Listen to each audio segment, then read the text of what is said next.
It's time for this week's top indie comic picks.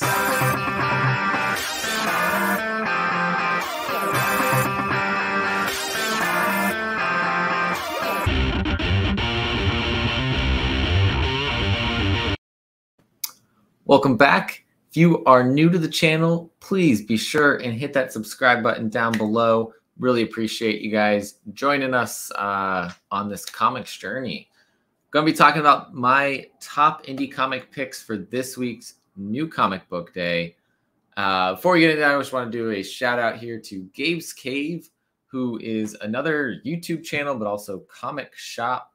I met them at Fan Expo New Orleans, and they gave me this shirt here. So just want to give them a shout out. I haven't been able to wear it while I did a video yet, but there it is. So shout out to them. They have artists on every week and do sketch card giveaways. Lots of cool things going on over on their channel. So go and check them out. So let's get into these top picks for this week. And we're going to kick it off with a book from Vault Comics as my number 10 pick. And that is Lunar Room issue number 3 from Danny Lore and Georgia Sposito. Confronted with Zero's mysterious sibling, Sin must decide who to trust, while Zero finds out the hard way what happens when people start talking about Sin in the streets. We have a story about a lot of supernatural things that Danny, they've created such a pretty cool world here that we're getting to check out now. Mix of magic, of werewolf powers, of losing those powers, trying to find a way to get them back. And we're on to issue number 3 here this week. My number 9 pick also is from Vault Comics, and that is Human Remains number 6 from Peter Milligan and Sally Cantorino. And this one has just been insane. It's a little bit of a slow burn horror type story. Certain that the life forms are trying to communicate, General Sullivan turns to pseudoscience for a way to talk back. But has he awoken something real, something that makes them even more dangerous? We saw some crazy stuff go down at the end of last issue with trying to psychically talk with the life forms. And I don't know how the world is going to resolve this issue with the life forms. I don't see a good way to resolve this, a safe way for the world to come back. And maybe that's part of it, you know? I mean, sometimes things happen that you just can't recover from, can't come back from, in this psychological horror that is happening to the people of the world with these life forms invading when they show emotions and killing people. It's been amazing so far. This is issue number 6. I don't think this is the last one either. I thought I saw there was at least 1 or 2 more. So issue 6 from Vault Comics by Peter Milligan, Sally Cantorino, Human Remains is my number 9 pick. For number 8, we're going over to Boom Studios with 7 Secrets number 15 from Tom Taylor and Daniel Denicuello. Getting closer and closer to the end. As the stakes get higher and more of the order is lost, Casper begins to struggle with the weight of the destruction mounting around him. With Amon wielding the power of the future, can Casper stay one step ahead and protect the ones he loves, or will one wrong move bring it tumbling down? This has been one of my favorite ongoing series, sort of ongoing series. And it's Tom Taylor's writing, of course, doing lots of things, but the art is fantastic. I feel like this is animated in front of me, that I'm seeing the action happen. It's fantastic. If you haven't been reading 7 Secrets, you need to go pick up the trades for volume 1 and volume 2 of 7 Secrets, because it is a fantastic story and well worth it. So 7 Secrets issue number 15 out this week. It's my number 8 pick this week. For number 7 and 6, we'll say, we've got We Live, Age of the Paladins, issue number 1, both the white and black issues. I had to put them together There's no other way to pull them apart because I don't know exactly what's happening differently between these yet.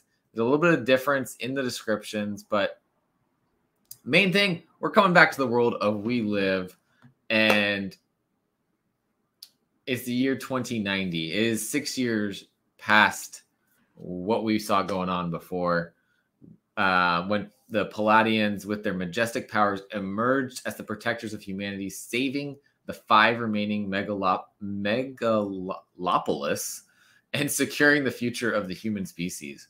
But nothing stays, and the horizon always brings a new storm. I'm excited. The Inaki brothers, the Miranda brothers, Inaki Miranda and Roy Miranda, created such an amazing world with We Live, the first volume, that I am so happy we're coming back to it and diving back into this now age of superheroes, essentially, that's happening on Earth. When we went from the age of the world is ending and we are trying to run and escape, but more dark times are coming. So I can't wait. It's the series that you didn't think was going to be as dark as it was going to be, because it was following these kids, trying to escape and go on for a new life off of Earth. And it was the darkest seemingly kid book I've read. I guess besides Stray Dogs is up there too. But yeah, We Live is a fantastic read from Aftershock Comics. So my 6 and 7 picks are We Live, Age of Paladins, Black and White, issues number 1 for each of those. Very excited to dive back into this world. Coming in then at number 5 is Radiant Red, issue number 1 from Image Comics, written by Cherish Chen with art by David Lafuente and Miguel Muerto. Fan favorite creative team return for a 5-issue miniseries telling the next unmissable story from the world of Radiant Black. To her students, Satomi Son is a diligent middle school teacher. To her fiancé and parents, she's the rock of their family. To the world, she's Radiant Red, a criminal turned matter-absorbing superhero. But with a mysterious stranger in her classroom, a nosy reporter on her doorstep, and $2.5 million hidden in the air vents of her house, she's going to have to decide who she is, and quickly, before the world chooses for her. The world of Radiant Black is just growing and growing here. And this is going to be interesting. This is, I feel like this has meme worthiness right here. That someone needs to make a meme out of that right there. Definitely has that written all over it. But I'm excited to, again, check out more of the world of Radiant Black. Just had Rogue Sun come out last week. That was fantastic. I may be a little bit biased because it's set in New Orleans, but fantastic story nonetheless. And so here's another chapter of the Radiant Black universe. So that was my number 5 pick. Number 4 is New Masters issue number 2 from Shobo and Shof Coker. Loved issue 1. I love this world that's being built here. A little bit of futuristic, Afrofuturistic story. I believe aliens somewhat involved in the whole process of what's going on here. And let's just get into the little description here. Ola runs into trouble in the Tejuasho night market and faces the consequences of her trip to the exclusion zone. The most dangerous man in Echo City presents a risky proposition to our crew of outcasts, and he'll go to extreme lengths to make them take it. And of course, this is the Tosin that matters is in this story, not in Black Panther number 3. Come on, guys. So, New Masters, issue number 2. Be sure, if you haven't gone and read issue number 1, pick that up and check this one out this week. This is one of those ones you should be reading. Shobo Coker's writing is fantastic. He's also writing Buckhead right now from Boom Studios. So he just kind of exploded onto the comic scene with 2 books off the bat. So please, please, please go check this one out. New Masters, issue number 2. is my number 4 pick this week for the top indie comics. Coming in for number 3 is one that should not surprise you guys. It's going to be on everybody's list probably this week, and that is Little Monsters issue number 1 from Jeff Lemire and Dustin Nguyen. This epic team is back to bring us this story. They are the last children on Earth who also happen to be vampires. For longer than they can remember, these child vampires have lived a life of eternal wonder amongst the ruins of humanity. But shocking events fracture the group and set them on a path of discovery that'll shatter their innocence forever. Children vampires in a post-apocalyptic world sounds like a good time. Sounds like it's going to be an emotional story, and that's what Jeff Lemire does best, and especially when he teams up with Dustin Nguyen.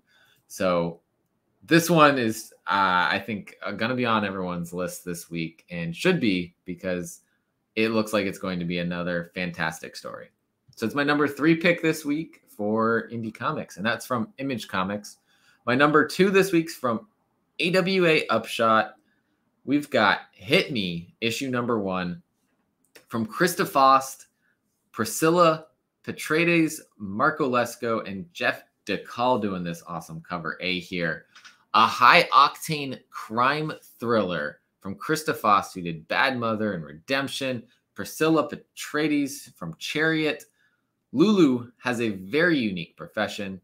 She gets paid by the bruise. When she was witness to the execution of one of her regular clients, she escapes into the night with a briefcase filled with diamonds and a pack of killers on her trail. Navigating the dark underbelly of decaying early 90s Atlantic City, one step ahead of her pursuers, Lulu must call upon every one of her street-born instincts and underworld connections in what will be the longest and possibly last night of her life. Sounds like a fantastic, thrilling time. It is a 5-issue miniseries coming from AWA Upshot, and it's one that I think everyone needs to keep an eye out for. AWA has been putting out some really hot books, great stories, and they know what to do with these stories after they're done. So in terms of you people that look to speculate on things, great reads.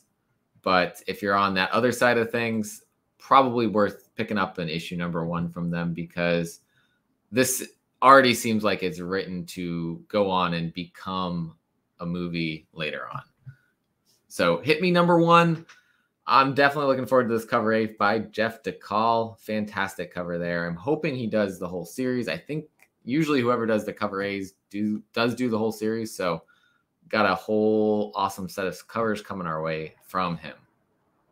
So that's my number 2 pick this week. Number 1 has to go to one that I got surprised by. It wasn't on my radar initially, but I got the advanced copy that we get to do reviews, which I dropped the full review over on youpromisemecomics.com.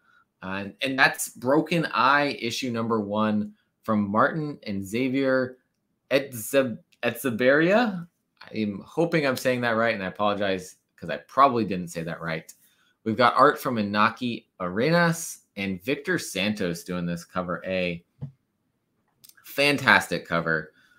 Liverpool in the early 70s. Seamus Young is a young orphan who works unloading garbage in the docks. But his situation gets unexpectedly worse when he finds a cutaway hand floating in the river. And he will be immersed in a criminal conspiracy involving the IRA. And all because of a secret. Seamus has a broken eye, but with which he can see the past. So, of course, that's the name of the book, Broken Eye. This book has so many characters in it, but in that first issue, I didn't feel overwhelmed by the number of characters. I felt like each got the appropriate amount of time to get introduced to them, introduce us to the world, set up the story is very well done. The artwork inside is fantastic and really thinks outside of the box. And I mean that literally, because we have parts of the art that exit the panels and it really enhances the story and brings a lot more to the storytelling. So this is one you guys should not miss from Scout Comics. And that's why I put it as my #1 pick this week for top indie comics for New Comic Book Day this March 9th. So that covers all the books this week that I have on my list that I'm looking forward to the most. Going to be picking up more than these 10 comics, of course. I've got a couple more that I had to cut from the list to make it to the top 10. And then I always pick up some Marvel, DC, non-indie books as well. So that's it for the indie books, though. So thank you for watching this. If you made it here, you're not subscribed, go hit that button down below. Drop a comment below. Let me know what you are looking forward to this week for New Comic Book Day. And as always, collect what you love. See you guys next time.